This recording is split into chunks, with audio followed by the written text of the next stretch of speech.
Assalamualaikum warahmatullahi wabarakatuh. Hai Soci, selamat datang di podcast Ekonomi Islam KCCS UNY. Aku Devina dan di sini aku dibersamai Shirley, mahasiswa akuntansi semester 3 yang kece badai. Hai semuanya, seneng banget bisa gabung di sini. Mungkin langsung aja ya. Jadi di podcast ini kami akan membahas mengenai wakaf ya Soci. Untuk mengawali pembahasan wakaf kali ini, aku pengen tanya dulu nih ke Shirley.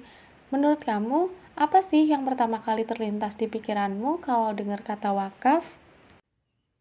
Wah, pertanyaan yang bagus nih. Dulu sih, aku mikirnya wakaf itu kayak sesuatu yang jauh dari kehidupan anak muda. Tapi setelah aku belajar lebih dalam, ternyata wakaf itu bisa jadi cara kita investasi akhirat yang keren banget. Setuju banget, aku juga dulu gitu. Tapi sekarang aku sadar, wakaf itu nggak melulu soal tanah atau bangunan besar loh. Bisa dimulai dari hal-hal kecil kan? Betul banget, Devina. Sekarang itu banyak banget jenis wakaf yang bisa kita pilih sesuai dengan minat dan kemampuan kita. Misalnya, wakaf produktif, wakaf pendidikan, atau bahkan wakaf sosial media. Nah, banyak banget mitos yang beredar tentang wakaf nih. Salah satunya banyak yang bilang kalau wakaf itu cuma buat orang kaya. Gimana tanggapanmu, Share? Wah, itu salah sih, salah besar malahan. Wakaf itu untuk semua orang, tanpa terkecuali. Enggak perlu punya harta banyak kok buat untuk berwakaf. Bahkan dengan sedikit uang pun kita sudah bisa berbuat banyak kebaikan. Oke, satu lagi nih. Seringkali orang berpikir kalau wakaf itu ribet. Padahal sekarang kan banyak lembaga wakaf yang memudahkan kita untuk berwakaf. Tinggal klik-klik aja. Benar sekali Kak Devina. Teknologi sekarang ini udah sangat membantu kita dalam berwakaf. Jadi, nggak ada alasan lagi nih buat kita nggak berwakaf tentunya. Shirley, ada nggak sih cerita inspiratif tentang anak muda yang berwakaf? Banyak banget Devina, ada nih cerita anak SMA yang mengumpulkan uang jajannya itu untuk berwakaf.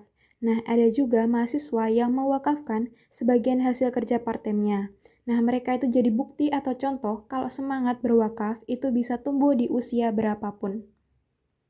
Wah, keren banget. Itu artinya kita sebagai anak muda punya peran yang sangat penting dalam menyebarkan semangat berwakaf. Share, banyak teman-teman yang mungkin penasaran nih, gimana sih cara berwakaf yang mudah? Caranya itu gampang banget Devina. Sekarang itu kita bisa berwakaf secara online maupun offline. Kalau mau yang praktis, kita itu bisa langsung transfer dana wakaf ke rekening lembaga wakaf yang terpercaya. Wah, beneran semudah itu. Terus dokumen apa aja sih yang perlu disiapkan? Untuk dokumen apa saja yang perlu disiapkan, biasanya kita cukup menyiapkan fotokopi KTP dan mengisi formulir wakaf. Nah, beberapa lembaga wakaf itu juga menyediakan aplikasi yang memudahkan kita untuk berwakaf. Jadi, teman-teman, jangan ragu untuk mulai berwakaf ya. Selain mendapatkan pahala yang mengalir terus-menerus, kita juga ikut serta dalam membangun masa depan yang lebih baik. Yuk, ajak teman-teman kalian untuk ikut berwakaf. Karena dengan berwakaf, kita jadi bagian dari solusi untuk berbagai masalah sosial yang ada. Jangan tunda kebaikanmu, yuk mulai berwakaf sekarang juga.